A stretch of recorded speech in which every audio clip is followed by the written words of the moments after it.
Bonjour et bienvenue sur le plateau de Topcom.fr, le portail de la communication par ceux qui la font. Aujourd'hui, nous allons parler d'Experience Makers, cabinet spécialisé dans l'élaboration et le déploiement de modèles économiques d'expérience client. 5 mois seulement après sa création, le cabinet lance 5 nouvelles offres. Pour en savoir plus, nous recevons les 2 cofondateurs, Christophe Chaptal de Chanteloup et Isabelle Macquart. Bonjour. Bonjour et merci d'avoir accepté notre invitation. Donc le cabinet a été créé en avril dernier. À quels besoins souhaitiez-vous répondre à ce moment-là? Le bien Experience Maker, c'est un cabinet en stratégie de transformation. Et quand on l'a créé, on a fait un constat assez simple, c'est qu'il y avait beaucoup d'acteurs qui étaient dans l'expérience client, qui est un terme aujourd'hui assez courant, d'autres acteurs qui faisaient du modèle économique, mais il n'y avait pas de consolidation des deux axes. C'est-à-dire qu'il n'y avait pas de modèle économique d'expérience client et de mise en pratique. Donc nous, ce qu'on a créé, c'est un cabinet qui est spécialisé dans la modélisation économique de l'expérience client, collaborateur et partenaire, jusqu'à la mise en œuvre opérationnelle. D'accord. Et qui sont vos clients? Alors, nos clients sont des grandes entreprises et des ETI, que ce soit en fait de services ou industriels. Banque, conseil, audit, agroalimentaire, mais aussi collectivités locales et territoriales. Voilà. D'accord. Et vous avez lancé 5 nouvelles offres. Pouvez-vous nous en dire plus? En fait, si vous voulez, au départ, il y a l'expérience client qui était l'offre de base.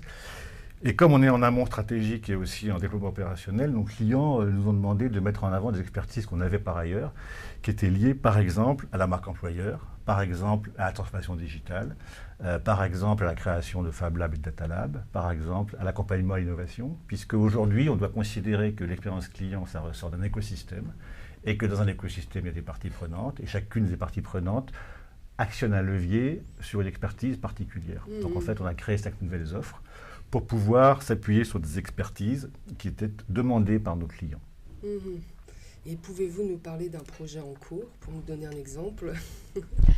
Alors, on est très contents. On vient de recevoir un projet en fait, de Fab Lab Data Lab dans le conseil, dans un cabinet de conseil et audit, voilà, pour positionner leur Fab Lab. Donc, c'est très intéressant parce qu'on va s'occuper enfin du modèle économique d'expérience client d'un Fab Lab de manière à pouvoir le positionner et lui permettre en fait d'être évidemment attractif et qu'il soit évidemment réalisable, mais aussi qu'il soit pérenne. Comme vous le savez, il y a beaucoup de Fab Labs en ce moment qui malheureusement ferment leurs portes.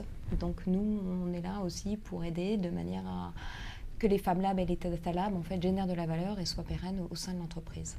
Voilà. D'accord. Alors Isabelle vient de dire Data Lab, c'est un Fab Lab qui sera orienté Data Lab. Et ce qui est intéressant, c'est que le Data Lab n'est pas forcément quelque chose qui est mis en avant aujourd'hui sur le marché.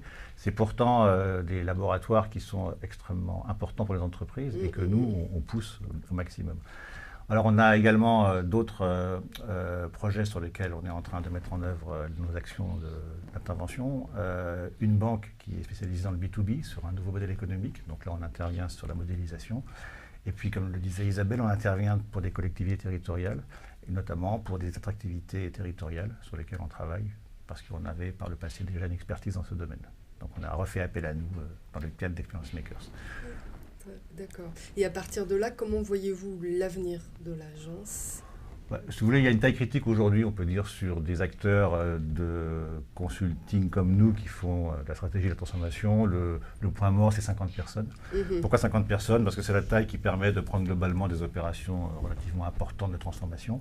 Donc 50 personnes, c'est ce qu'on vise d'ici à 3 ans, c'est la feuille de route. Au-delà de ça, nous, ce qu'on veut, c'est se positionner comme étant l'acteur de référence de la modélisation économique de l'expérience, qu'elle soit client, partenaire ou collaborateur. Et c'est là-dessus, si vous voulez, qu'on veut se positionner. Et c'est là-dessus que nos clients, déjà, nous perçoivent. Oui, ce que je pourrais rajouter pour compléter, c'est qu'on aimerait être le cabinet qui soit appelé pour toute organisation soucieuse en fait, d'avoir des expériences clients, collaborateurs, partenaires vertueuses, tant sur le plan sociétal mais aussi économique. Voilà. Très bien.